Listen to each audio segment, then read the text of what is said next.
Professional golfer Walter Hagen once said, "No one remembers who came in second." Well, we're here to say screw that, because this video is all about the second guy.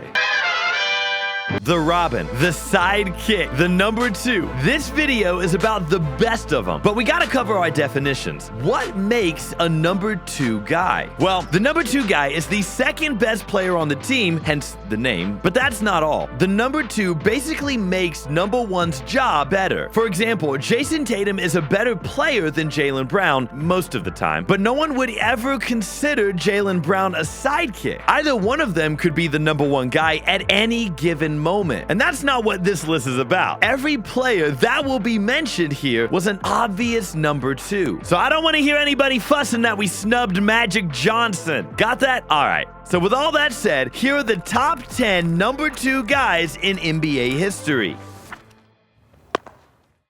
Coming in last is Kyrie Irving, the handle god. I know, Kyrie in last place? Ludicrous. But remember, it's about how effective the player is or was as a number 2. And every other player on the list played the second option role better than Kyrie. So when LeBron took his talents back to Cleveland, he found something he didn't have the first time he was there: good teammates. And Kyrie was the best of them.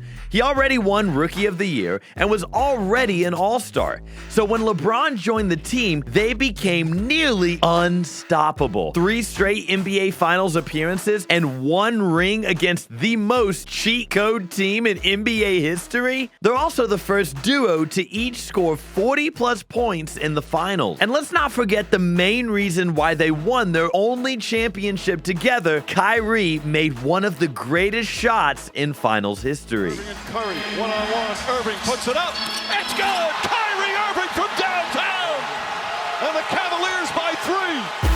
Listen, if Kyrie didn't leave to lead his own team, these guys would probably have a couple more ships together, and Uncle Drew would definitely rank higher on the list. On to number 9, Joe Dumars. If people talk about the best backcourts in NBA history, and Isaiah Thomas and Joe Dumars aren't at least top 3, then that list is trash. If Isaiah Thomas was the engine of the bad boy Pistons, then Joe Dumars was the fuel. Throughout their run, they beat legends like Larry Bird, Michael Jordan, and Magic Johnson. But when people talk about those victories, they rarely mention old Joe. And that guy was a beast. When a player other than the best guy on the team wins Finals MVP, it means they're just that good. Well, most of the time. But what really made Joe so great was his defense. Joe Dumars was by far the best defender on the team. Even the GOAT Michael Jordan said Joe was the best defender he ever faced.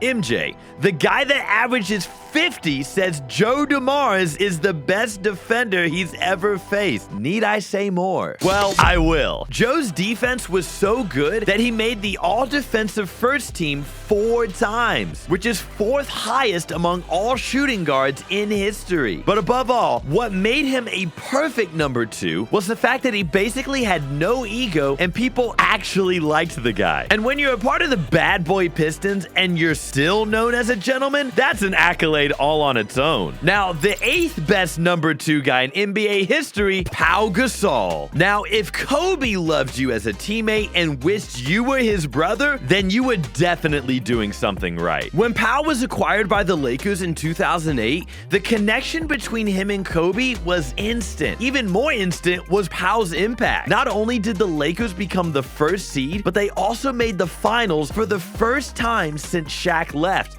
And even though they lost to the stacked Celtics, they made 2 more finals in 2009 and 2010 and won both of them. Kobe was a maniac in the late 2000s and the best player in the world at the time. But if Pau didn't join that Lakers team when he did, the Black Mamba probably wouldn't be in the GOAT conversations right now. And that's a fact. Speaking of the man, Kobe himself is the 7th best number 2 guy ever. Before the Mamba became a leader, he was the number 2 guy to Shaq. And I don't want to hear anyone saying they were equals. Shaq was by far the better player for those years they were together. That's why he was the man that won all the finals MVPs. So now that we've cleared that up, Kobe Bryant was a freaking good number 2, like Robin, but on steroids. While he was with Shaq, he made 3 All-NBA first teams, 2 All-Defensive first teams, and if it wasn't for their chemistry issues and egos, they would have won at least 6 rings together. The main reason Kobe isn't higher on the list is because of his Mamba mentality. He hated being the number 2 guy, and you can't be the best number 2 if you hate the job, now can you? The one dude that never complained was Tony Parker. TP was the perfect teammate, and he did everything right. Well, except when he allegedly slept with his teammate's wife. Now that's an assist no one was asking for. What made Tony Parker so reliable as a number 2 guy was his consistency. During his first 13 seasons with the Spurs, Tony Parker played over 68 games in 11 of them. And in the time he spent with the Spurs, he was a 6-time All-Star and 3-time All-NBA selection. He was already a pretty good second option. But when the playoffs came around, this man took everything personally. He was so good that he won the Finals MVP over Tim Duncan in one of their championship runs. And what's even more impressive is he is one of only 4 players ever to achieve 4,000 points and 1,000 assists in the playoffs. If you don't understand how insane this is, let me read you out the names of the other 3 record holders: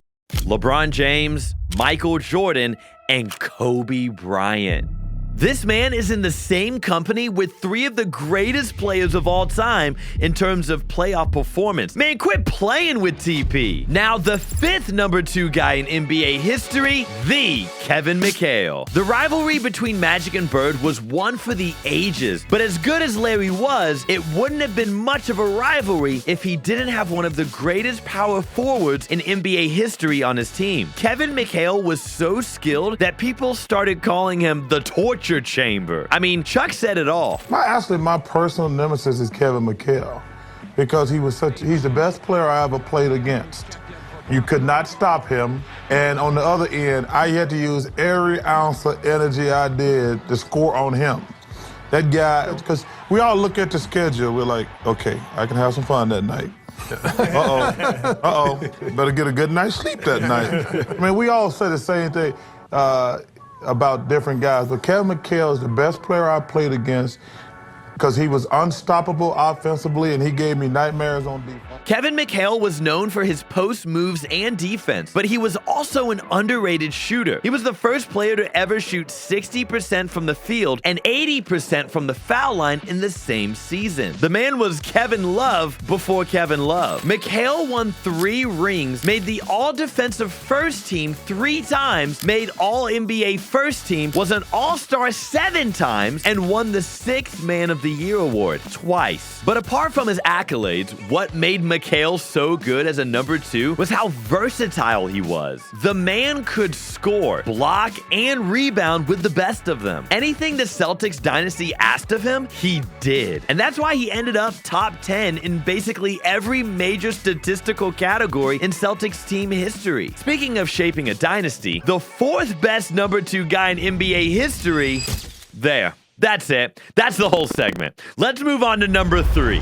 But seriously, Dwyane Wade was a dog, and he's the 4th best number 2 guy ever. What makes D Wade so great as a number 2 is the fact that of all the players on this list, he's one of the only few that could lead his team to victory, and he already did. During the 2006 championship run, the Flash was the clear number 1 guy on that team, a bona fide superstar, and he remained the number 1 until LeBron took his talents to South Beach.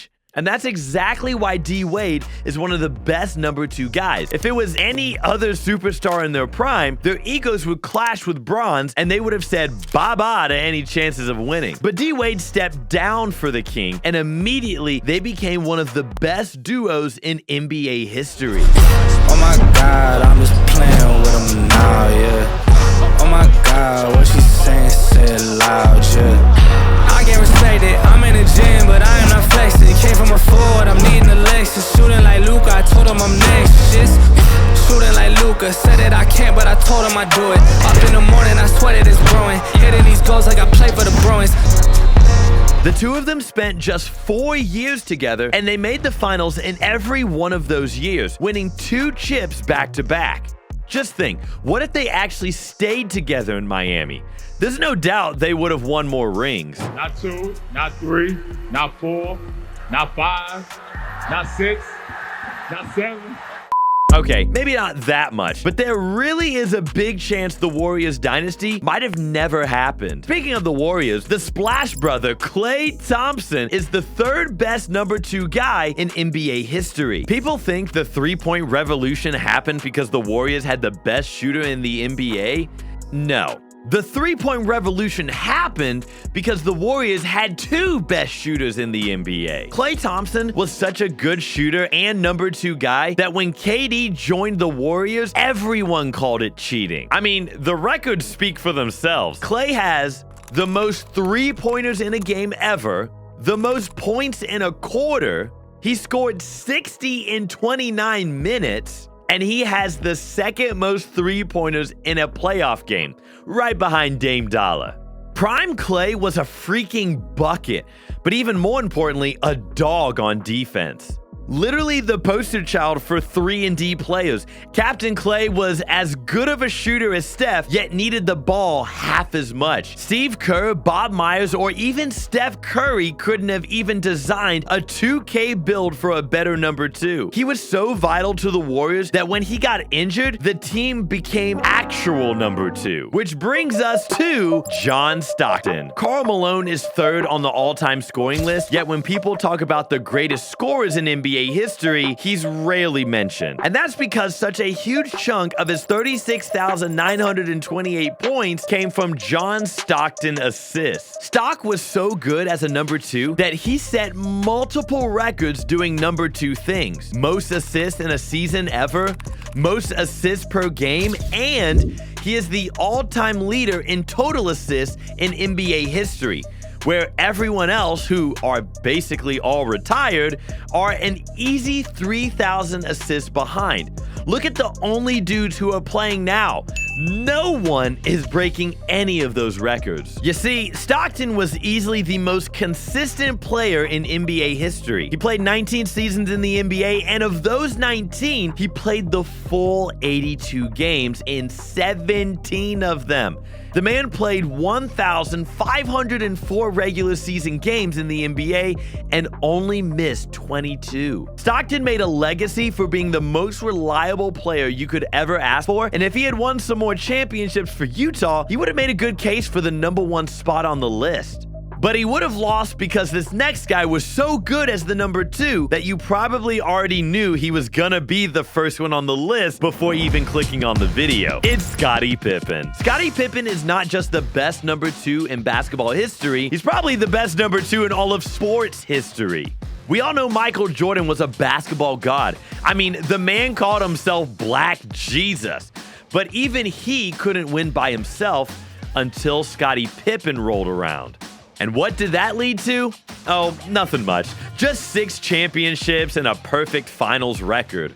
But a lot of people underestimate just how important Scottie Pippen was to those championship runs. You see, every dynasty had a system. The Warriors with their shooting and small ball, the Spurs with their Euro-like play, and the Bulls had their triangle offense and ultra defensive plays. And Scottie was the focal point of that defense. Sure, Jordan won the Defensive Player of the Year award, but Scottie was the best defender on that team. Not only could he guard every single position from guard to center, but he defended in a way that doesn't show up in the stats. But even better than his defense was his versatility. This man was LeBron before LeBron. He could run the offense like a point guard, rebound better than most power forwards. He was the 2nd best scorer on the team, and he guarded all 5 positions. Scottie was so good that when Jordan had his early retirement in '93, he almost led the Bulls to the finals by himself. When people think about the championship Bulls, Jordan will always be the first that comes to mind. But Scottie Pippen was equally as important to that dynasty, and that's the cold hard fact. What made him the best number 2 wasn't how good he was on his own, it was how perfectly he complemented and elevated Jordan's game. Sure, their relationship now is a steaming pile of, well, number 2, but in their primes, they were unstoppable. And if it wasn't for Jordan's early retirement and the Bulls' management issues, let's just say the GOAT debate wouldn't even exist. And there you have it, the best number 2 guys in NBA history. Make sure you like the video and let us know who you think we left off the list in the comments below. I'm excited to get my popcorn out and watch y'all debate each other. Adios!